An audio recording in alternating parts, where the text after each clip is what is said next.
Have you ever tried to make puris and were disappointed with the results? Perhaps they didn't puff up correctly, or they just weren't nice and soft when you tore them open. Or perhaps you just want to know how to make them. In this video, I'm going to show you my no-fail method for making puris. So this is my recipe for plain puris. There's lots of different types of puris. You can make puris with blended spinach in them. You can make them with spices. This is just my very basic one, just so you can get started. And obviously, if you'd like to see me make different types of puris, let me know in the comments, because I'd love to do that as long as I get enough people saying they'd like to see it. It's very easy. I've got about 250 grams of just plain flour there. And there I got a teaspoon of salt. I'm gonna add a tablespoon or so of just rapeseed oil. You can use any neutral oil. And I'm gonna start mixing that up with my hands. And as I do this,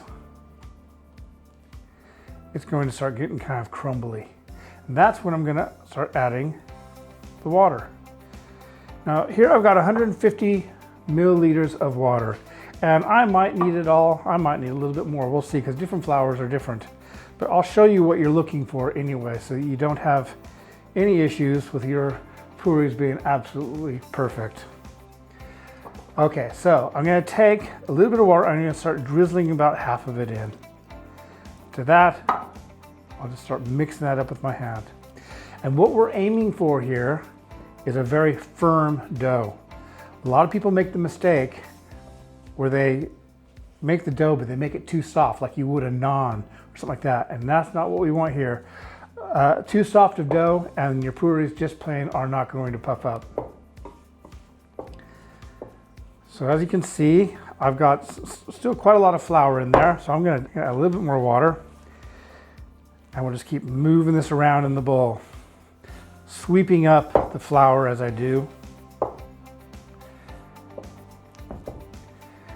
And I really want to be careful at this stage not to add too much water. I just want to make a firm dough.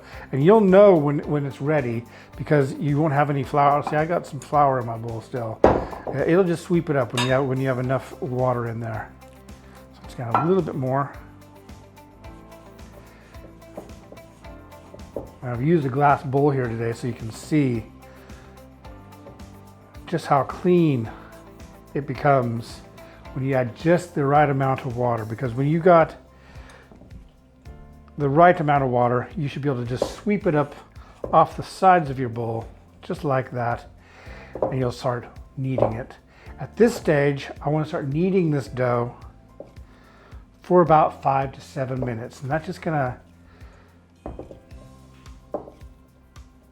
help mix it up so you don't have any lumps or anything like that in there. And I can just do this with my hands now. It's not sticking to my hands anymore, really.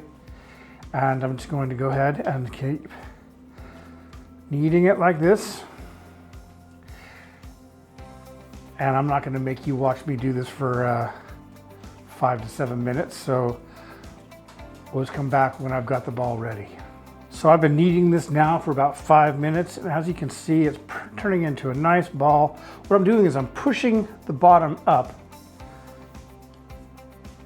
which is going to give it a smoother surface on the top, just like that.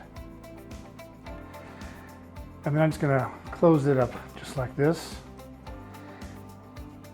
And I'm going to let that sit for anywhere between 20 minutes and a couple hours, just to relax the dough. Add a little bit of flour. Not much, because we really want to keep this a nice stiff dough. And I'm going to start flattening it now. Just like that. Then I'll start rolling it out.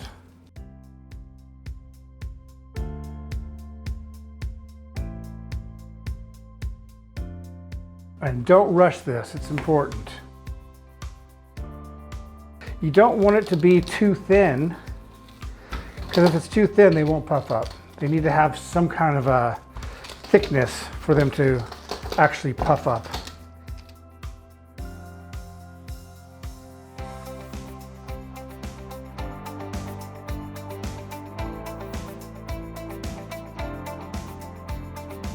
All right, so as you can see here, I've got a nice thin, but it is thickish, about 3 centimeters thick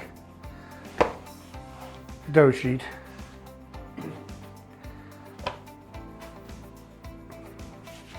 And it's all very evenly laid, rolled out. Nice sheet of dough.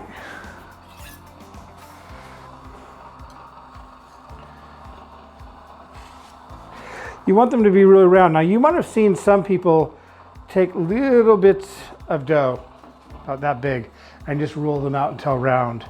However, I find this method works just as well, and it just keeps things, in my opinion, a bit easier, because sometimes when you roll those out, those little ones, you don't get a perfect circle. And having a perfect circle with these, or a perfect oval, does help.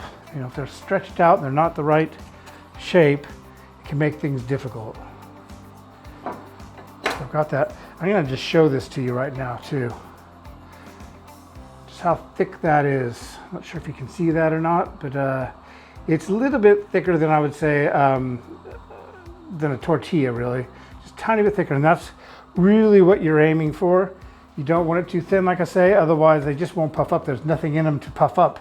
Okay, so you need to get your oil up to 180, or I think it's 350, Caroline? Yeah, 350 Fahrenheit. And I'm just going to test it because I don't have an oil thermometer. So if you don't have an oil thermometer, you can use a couple pieces of the leftover dough that you got. And you're just going to take them a little like that, just pop them in there. And if they bubble up and rise to the top very quickly, like they're doing right now, that means your oil's ready. There we are. So they just popped up to the top. They are ready. The oil is ready to go. Okay, so when this hits the pan, it's just going to sink right down to the bottom, and it's going to bubble up very quickly. At that stage, I'm going to start holding it down with my with this slotted spoon, and it will puff up. So here we go.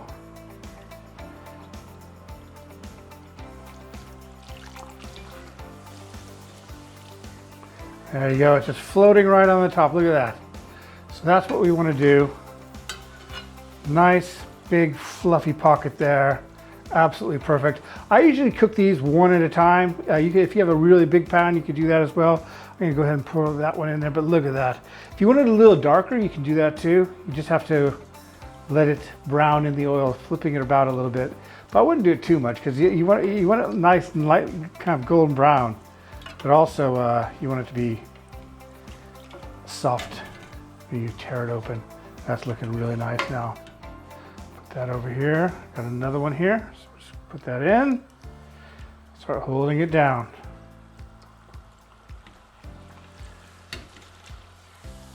As I do that, it's going to puff right up.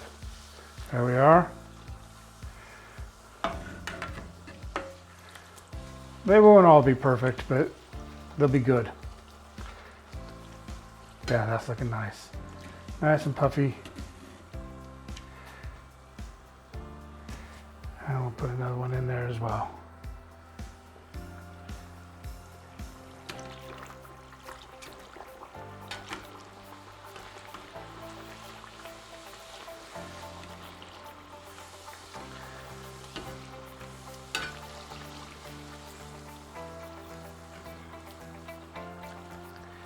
Really all I'm doing here is I'm just kind of patting it down. If it's not completely puffed up, I mean, look at that. Nicely puffed up there. If it doesn't puff up, try and push down on the parts that aren't puffing, and it should do exactly what you want it to do.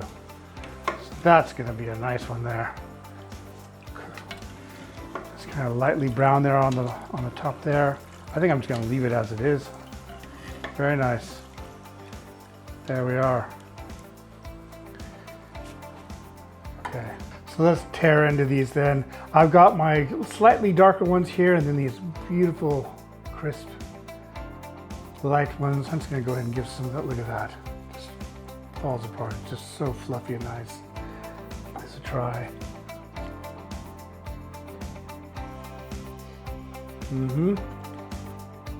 What's spot on.